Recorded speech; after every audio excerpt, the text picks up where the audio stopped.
This video focuses on the teachings of the Buddha. From the death of the Buddha, his teachings were passed down orally. It was 2 to 3 centuries later that some of his teachings were written down. Others were written down even later. And then when they were written down, they were first written in a different language than what the Buddha spoke.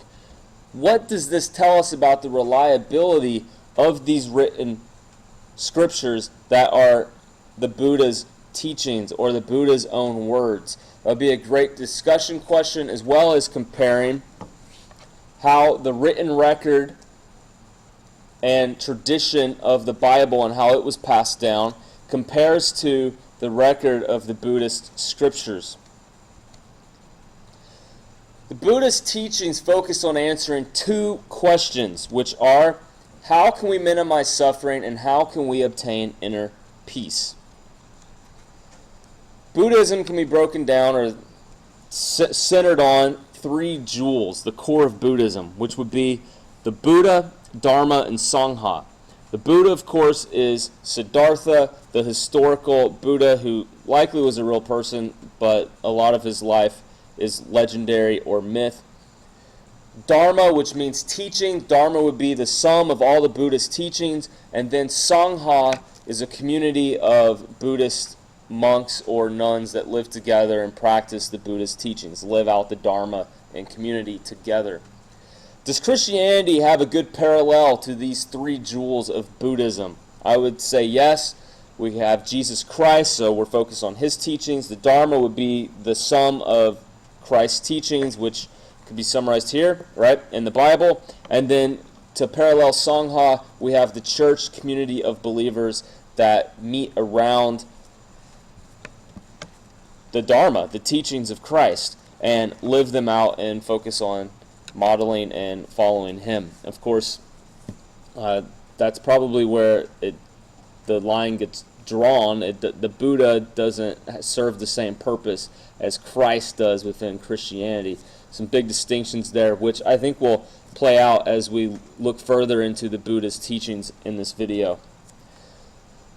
The Buddha recognized 3 marks of reality. These are a starting point for his 4 noble truths. The 3 marks of reality are change, no permanent identity, and suffering.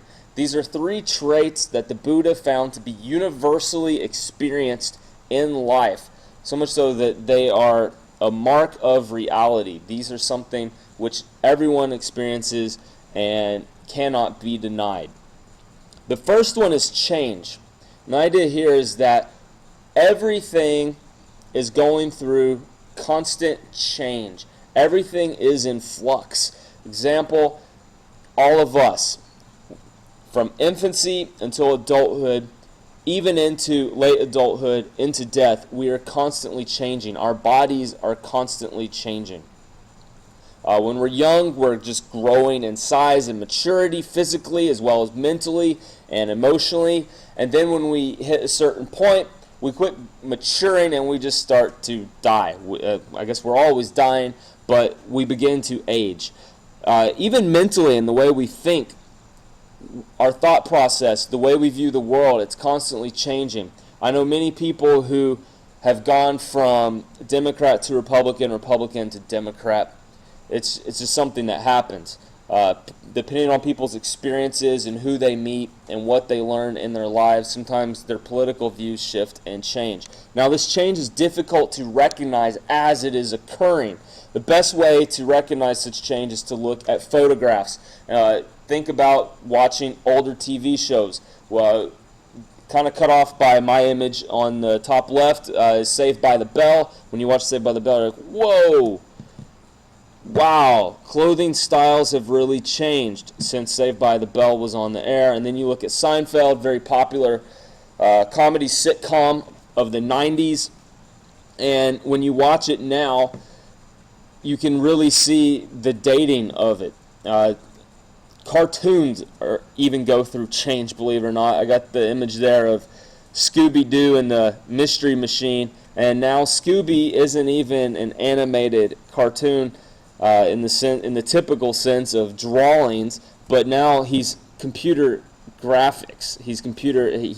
the product of CGI.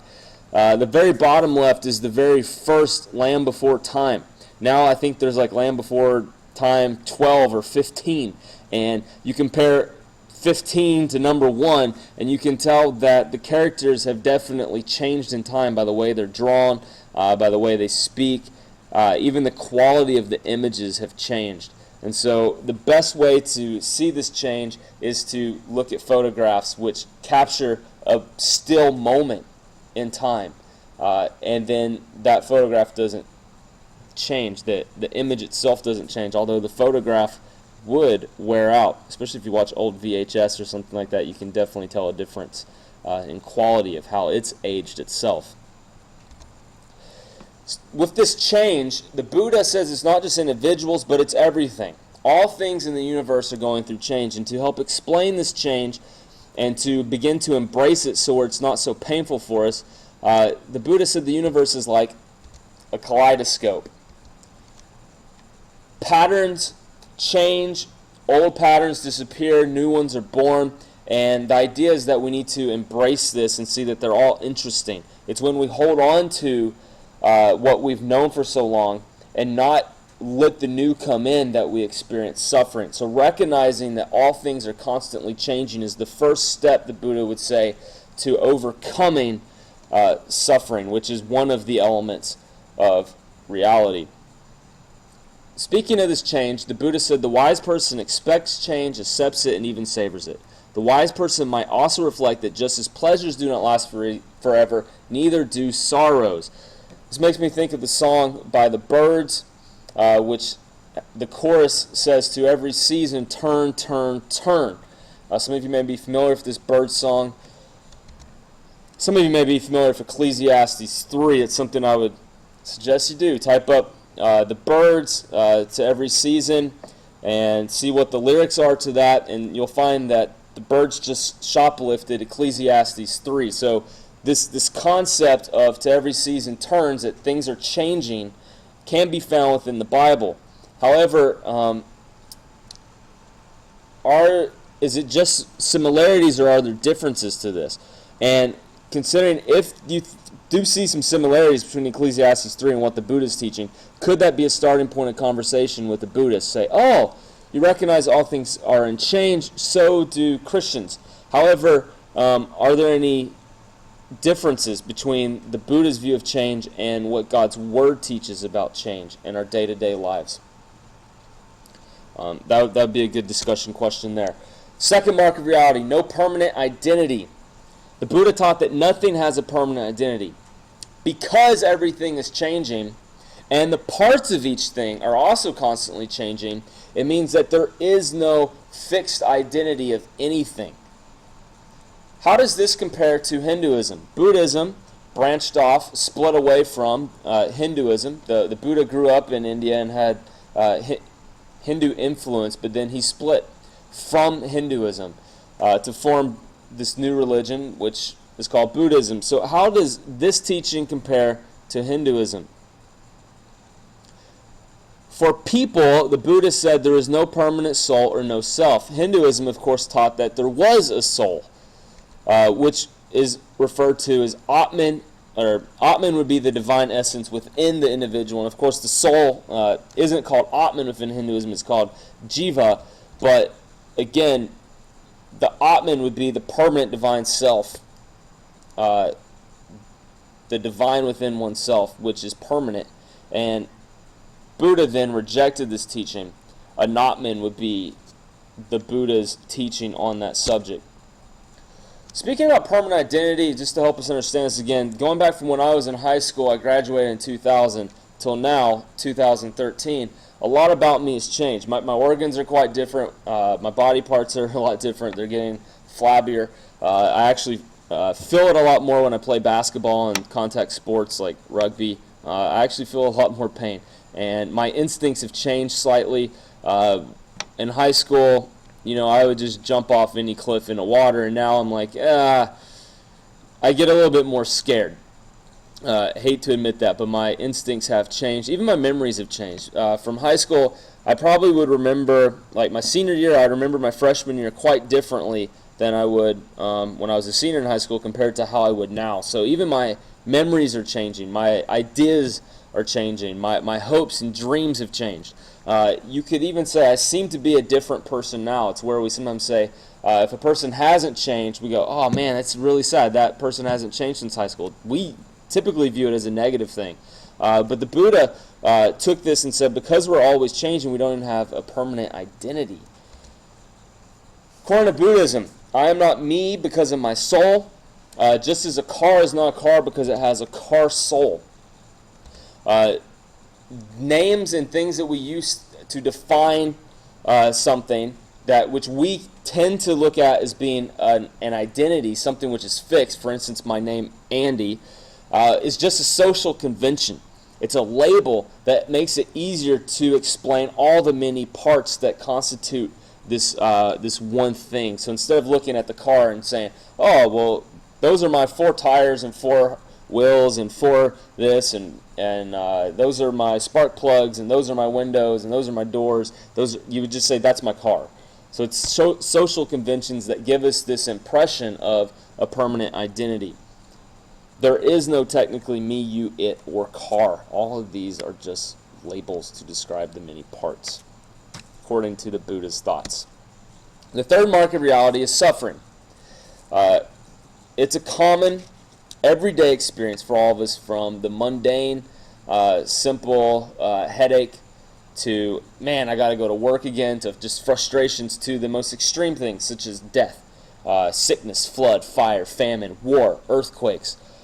Suffering is an inescapable aspect of life.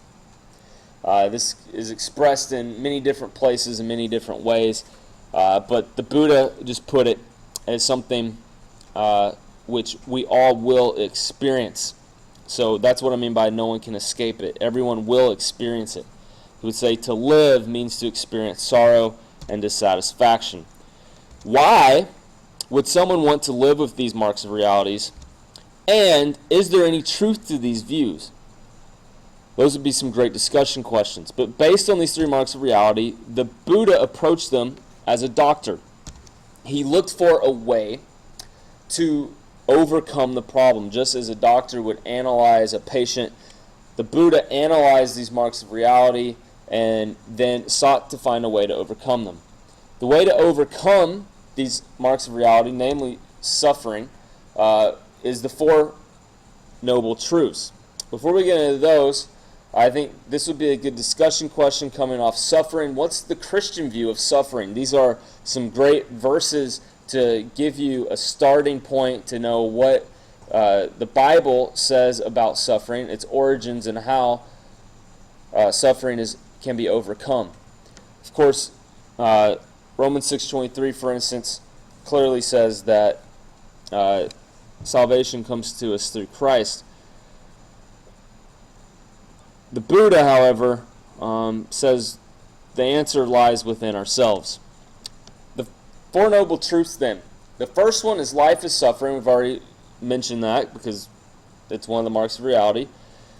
For the Buddha, this is the starting line. It's not the conclusion. So we don't have to always have suffering as a part of our existence. It can be overcome.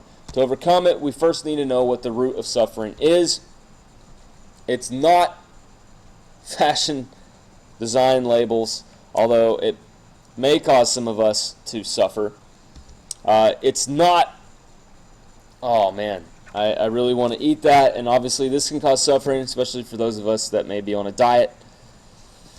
It's not sleep deprivation. I know students in particular sometimes suffer because of lack of sleep, and maybe they want to sleep during boring classes. Beauty can be an issue of suffering for many people. Some people desire beauty. Some people are afraid of losing beauty. Strength and power are also aspects that can bring suffering, especially if you are working out like Arnold. It can be a lot of pain. You tear muscles, then you have to wait for them to rebuild. Smoking can bring suffering in many ways. People that maybe are addicted suffer when they are trying to quit.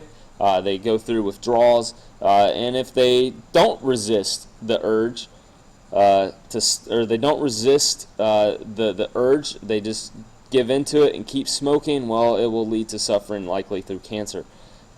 Sometimes even alienation if people look down upon them for smoking. All of these are linked to the root of suffering, which is desire. The Buddha said the root of all suffering is desire. So you can easily look here. If you don't desire fashion clothing, well, you're not going to suffer from it. If I don't desire sweets, I'm not going to have any suffering from it. If I don't desire sleep, I'm not going to suffer when I don't have enough sleep.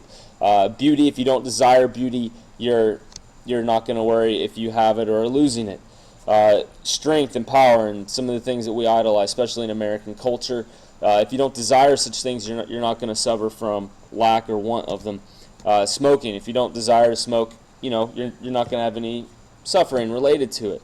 So the Buddha boiled all suffering down to desire.